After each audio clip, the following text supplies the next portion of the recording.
De tout ce qu'on a fait ensemble, qu'est-ce que ça vous a appris à vous? D'avoir confiance. M'exprimer. Parler devant les autres. Des choix tout seul.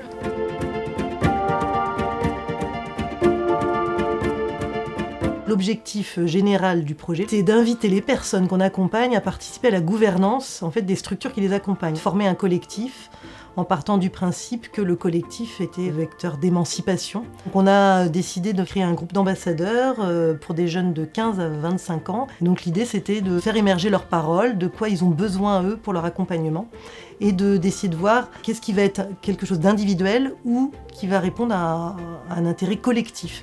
Donc c'est de travailler aussi tout l'axe de la citoyenneté.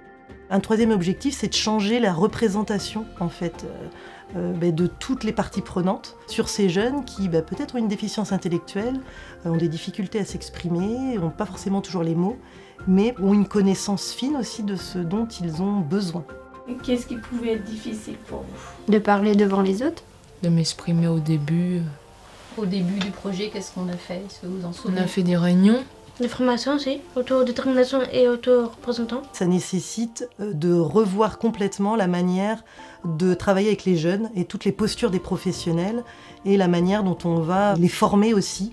Donc mettre en place de la formation sur l'autodétermination, sur l'autoreprésentation et aussi faire appel à la méthodologie du design social. Il y a des designeuses sociales qui sont venues sur place, rencontrer les jeunes, comprendre un petit peu ce qu'on faisait avec eux, rencontrer aussi des familles. Elles ont essayé de réfléchir comment construire des outils pour aider les jeunes à donner leur avis de façon plus simple, avec des choses plus concrètes. Il y a quoi comme outil par exemple? La boîte. Boîte transparente pour mettre les jetons en rouge et vert. Le plateau, Le chemin. Le plateau pour mettre la boîte et la petite boîte aussi. Est-ce que tu as pu proposer une idée qui te tenait vraiment à cœur? De demander aux jeunes de se déconnecter des écrans.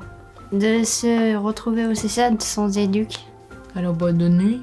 Je pense que même après 35 ans de carrière, ça m'a remis en question sur mes pratiques. Puis avec les formations d'autoreprésentation, d'autodétermination, ça nous a amené des outils aussi qu'on n'avait pas forcément pour évaluer aussi nos actions et les axes de travail qu'on pourrait mettre en place auprès des jeunes. La suite pour ce projet, tout d'abord, c'est de le continuer.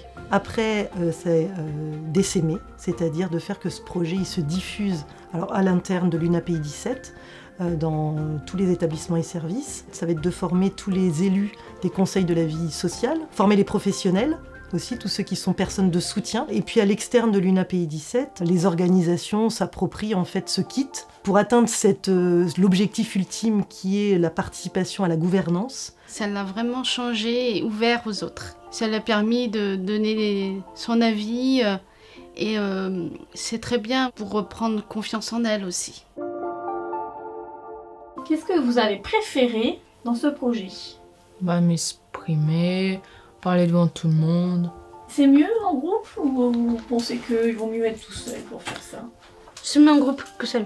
Discuter un peu, échanger des moments, tout ce qu'on peut faire.